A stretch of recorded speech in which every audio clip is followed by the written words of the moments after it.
কেৰচিনে বাৰু মহিয়াতি মূৰ আৰু ইটো যি ভাগৱত কথা দিহ এতেকে তদু পাৱে কৰো নিবেদন কৰি উদয়নাথ তদু জয়তী কমলাসন নারদ জয়তী জয়তী যোগেন্দ্র গোপ মুনি মহামতি জয় ঋষি মৈত্রে বিদুর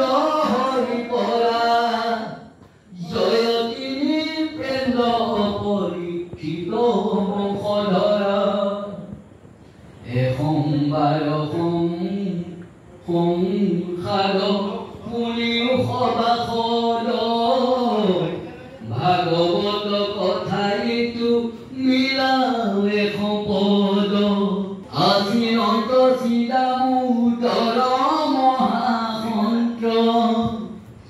ভাগৱত শাস্ত্ৰ মাত্ৰ সদা শুনিলন্ত পৰম কৰুণাময় প্ৰেমৰ মূৰ্তি যাক দেখি পাপি হব লভিল মুকুতি ভকতিৰ হাত পাতি লত কিবা কৰি তনু এৰি চলি গলা বৈকুণ্ঠ নগৰী নিজ কিঙ্কৰ পৰম সাধুশয় ইদানী হৰি গুণ অতে প্ৰবটয় তাহম্বাৰ বচন কৰি শিৰুগত গীতিৰ স্কন্ধৰ পদ কৰি বিবেকত শ্ৰীমন্ত শংকৰ আদি সাধু সবজত তদি পদ নিবন্ধিয়া আছে নানামত তথাপিতো তাৰাৰো চিত্ৰ যেন পাওঁ সাধু সকলৰ বাক্য তাকে জোৰাওঁ হেন জানি সাধু হব এৰি মূৰ দুখ হৰি যশৰ শুনি হুয়ো কসন্তোষ ইটো মহা ভাগৱত সৰ্ববেদ সাৰ আৰু পুন জনে অৰ্থ কহি পাৱে পাৰ তথাপিতো অন্তৰ্যামী তুমি কৃপাময় যিমতে শিশুৱতে কৰি পূৰ্ণয় উখন পক্ষীয়ে যেন বাক্য ভাষাবয় আকে শুনি সৰ্বলোকে আনন্দ কৰয় ভবে কিছু জ্ঞান মাহিতাত মোৰো সেই পতন্তৰ কহিলো সাক্ষাৎ অসিংহৰয়া কাণ্ড দেখি মুখে কৰে তাই গৰুণ্ডক দেখি যেন পতংগ উৰায়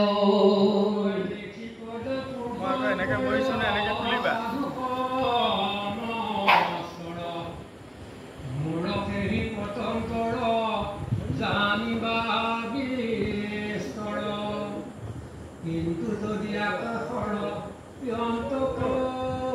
নপায় প্ৰভু শক্তি অনুৰূপে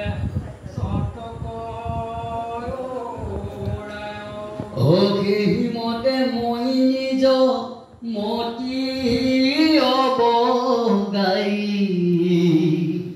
কৰিব পয়াৰ ভাষ্য অধিকাৰ চাৰি বৈষ্ণৱ খবৰ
বিদুৰ আৰু উদ্ধৱৰ কথোপকথন।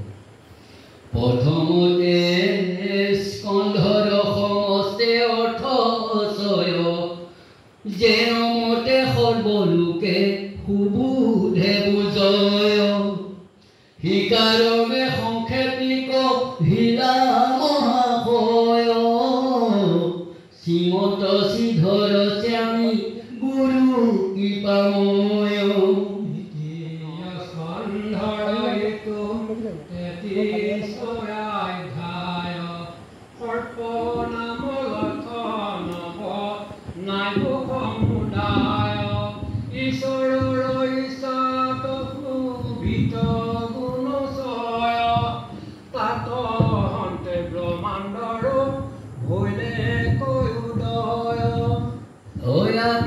সৰ্বলক্ষণ বুলয় সাধুজনে প্ৰথম অধ্যায়ৰ কথা শুনা সৰ্বজনে বিদুৰ পৰম বীৰ গোবিন্দৰ দাস আয়ুক্ষীণে বন্ধু বান্ধৱ বৰ এৰিয়াস চলি যাইবা বিদুৰ তীৰ্থ কৰংগ মন উদ্ধৱ সহিতে পাছে হৈবা সম্ভাষণ কথা শুনিও সাম্প্ৰত দুই সম্প্ৰদায়ে প্ৰৱৰ্তিল ভাগৱত অনুকল্পে নাৰায়ণে ব্ৰহ্মত পঢ়িলা ব্ৰহ্মা নাৰদটোতে ব্যাসত জনাইলা ও ব্ৰাহ্ম অধিকাৰী দেখি সুকত কহিলা সুকে কৃপা কৰি পৰি হিতক শুনাইলা